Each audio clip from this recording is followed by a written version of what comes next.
Hello दोस्तों, AEAB के training channel पर आपका फिर से स्वागत है। आज के इस तीसरे पार्ट में हम देखने वाले हैं कि STL प्रोग्रामिंग में हम काउंटर्स का यूज़ कैसे करेंगे। तो पहले हम देखते हैं लैडर डायग्राम में काउंटर्स हमें कैसे यूज़ करने हैं। उसके बाद उसी का इक्विवेलेंट हम STL में बना के देखेंगे।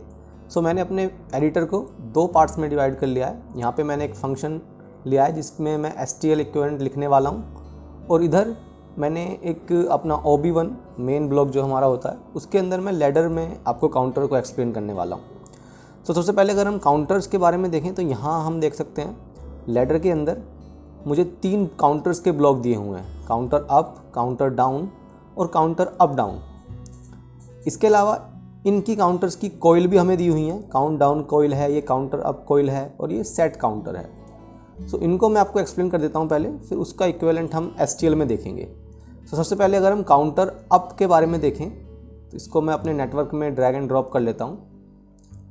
काउंटर क्या करते हैं, काउंटर हमारे किसी भी पल्स को काउंट करते हैं कि कोई पल्स कितनी बार आई है। जैसे ये काउंटर अप, तो यहाँ पे भी जितनी बार पल्स आएगी, हाई और लो होगी, उस चीज़ को ये काउंट करेंगे। मैं यहाँ पे एक NO पुश बटन अपना लगा लेता हूँ। जैसे ये NO पुश होगा तो काउंटर को पल्स मिलेगी और काउंटर की वैल्यू, काउंटर के एक्यूमुलेटर के अंदर 1 वैल्यू हमारी सेव हो जाएगी। मैं यहाँ पे I 0.0 मैंने यहाँ पे लिया।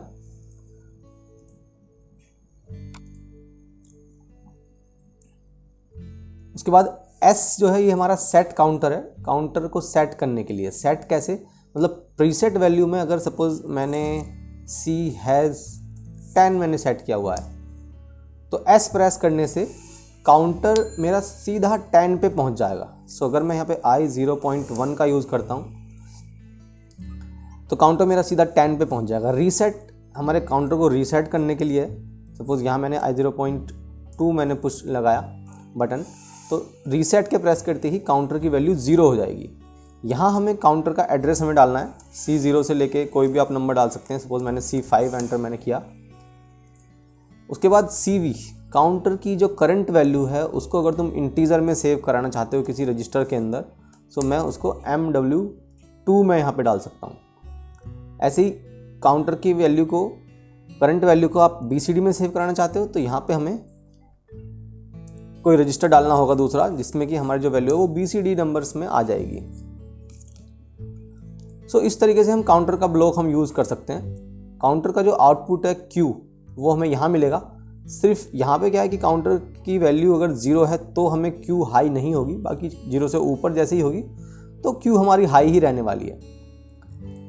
इसके लिए चाहो तो आप आउटपुट को यहाँ पे लगा सकते हो, कॉइल अपने यहाँ लगा सकते हो, या फिर आप चाहो तो दूसरे नेटवर्क में आप यहाँ पे एक NO लेके और इस तरीके से भी कॉइल लगा सकते हो, जिसमें कि हम NO के ऊपर C0 की एड्रेसिंग हम डालने वाले हैं, सॉरी काउंटर की एड्रेसिंग, जो भी हमारी काउंटर की वैल्यू है C5, काउंटर का एड्रेस C5, और यहाँ पे आप अपना आउटपुट आप लगा सकते हैं, फॉर एग्जांपल Q 0.0। इस तरीके से भी आप यूज़ कर सकते हैं। इसका अगर आप इक्विवेलेंट STL हम देखना चाहें तो वो हम यहाँ पे ट्राई करते हैं। सबसे पहले हमने एक NO यूज़ किया है I 0.0, वो मैं यहाँ पे यूज़ कर लेता हूँ I 0.0, ये लिया। उसके बाद मैंने काउंटर अप यूज़ किया है जिसका एड्रेस है C5। यहाँ पे आप डाल सकते हैं CU, काउंटर अप, उसके बाद काउंटर की addressing C5। Okay, after that हमें काउंटर में प्रीसेट वैल्यू को लोड करना होगा। काउंटर की वैल्यू को लोड करने के लिए हमें लिखना होगा LC हैश 10, इस तरीके से आप लिख सकते हैं।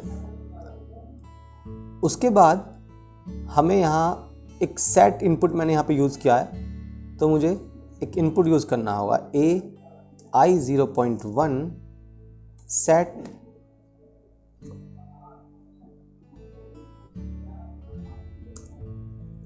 C5, सेट C5, इस तरीके से हम यूज़ कर सकते हैं। उसी तरीके से अगर रीसेट भी आपको यूज़ करना है तो रीसेट ये ऑप्शनल है, आप चाहो तो सेट रीसेट को यूज़ कर लो या मत कीजिए।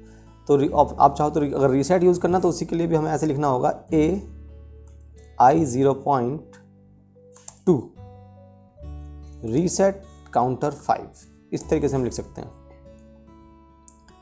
फिर अगर काउंटर की जो करंट वैल्यू है उसको आप इंटीजर में सेव करवाना चाहते हैं तो उसके लिए हमें लिखना होगा L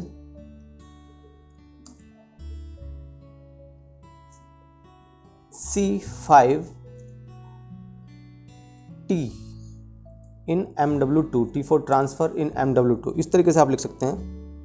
उसी तरीके से अगर हमें काउंटर की वैल्यू BCD में हमें ट्रांसफ़र करानी है किसी रजिस्टर के अंदर, तो हमें लिखना होगा LC C5 T MW8।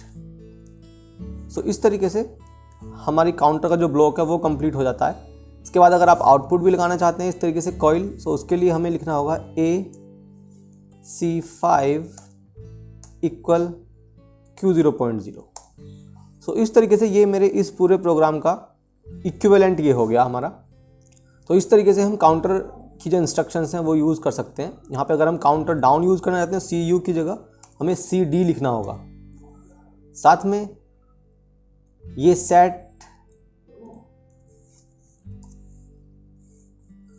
ये सेट काउंटर हमारा ऑप्शनल है, आप चाहो तो यूज़ करो अगर रिक्वायरमेंट है तो। उसी तरीके से रीसेट भी, ये भी हमें ऑप्शनल है। साथ में अगर आप इंटीजर में ट्रांसफर करना चाहते हो तो ये हमारा ऑप्शनल है, ये भी हम ऑप्शनल है, ज़रूरी नहीं है यूज़ करना। सो काउंटर के लिए जो मैंडेटरी चीज़ें हैं वो एक तो ये तीनों आपको यूज़ करनी होंगी ज़रूर। साथ में अगर आप काउंटर वगैरह आउटपुट वगैरह ऑन करना चाहते हैं तो उसके लिए आप ये यूज़ कर सकते हैं। बाकी सारी जो लाइन्स हैं ये ऑप्शनल हैं सब। तो इस तरीके से आप काउंटर का इस्तेमाल कर सकते हैं। इसमें जो बाकी कॉइल्स के रूप में दिए हुए हैं यहाँ आप देख सकते हैं, ये बाकी ये कॉइल्स वही ऑप्शंस के रूप में है। मीन्स अगर आप काउंटर का पूरा ब्लॉक ना यूज़ करके आप सिर्फ काउंट अप यूज़ करना चाहते हो ऐसे, सो यहाँ पे आप यूज़ कर सकते हैं काउंट अप सपोज C5। सो काउंटर हमारे यहाँ पे इनिशियलाइज हो गया।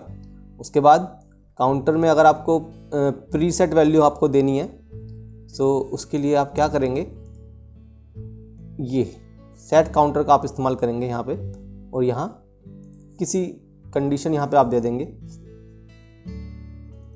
जिससे कि आपका काउंटर को प्रीसेट मिल जाएगा। C5 सपोज मैंने यहाँ पे दे दिया। सो ये काउंटर C5 जो है वो हमारा प्रीसेट वैल्यू उसमें अभी 5 चली गई है। तो इस तरीके से आप इन्हें कॉइल्स की फॉर्म में भी यूज़ कर सकते हैं, जरूरी नहीं है पूरा का पूरा ब्लॉक आपको यूज़ करना है। सो STL में तो आप देख ही रहे हैं सब कुछ ऑप्शनल है, जितना आपको यूज़ करना है उतनी इंस्ट्रक्शंस आपको एंटर करनी है सिर्फ। सो आशा करता हूँ आपको काउंटर जो है STL में समझ में आ गया होगा। मैंने लेटर में भी आपको क्लियर कर दिया। सो इसी तरह की नेक्स्ट और भी वीडियोस नेक्स्ट टॉपिक्स पे मैं लाता रहूँगा। तो इसके लिए आप चैनल को प्लीज़ सब्सक्राइब कीजिए और अपने फ्रेंड्स के साथ शेयर कीजिए। Thank you so much.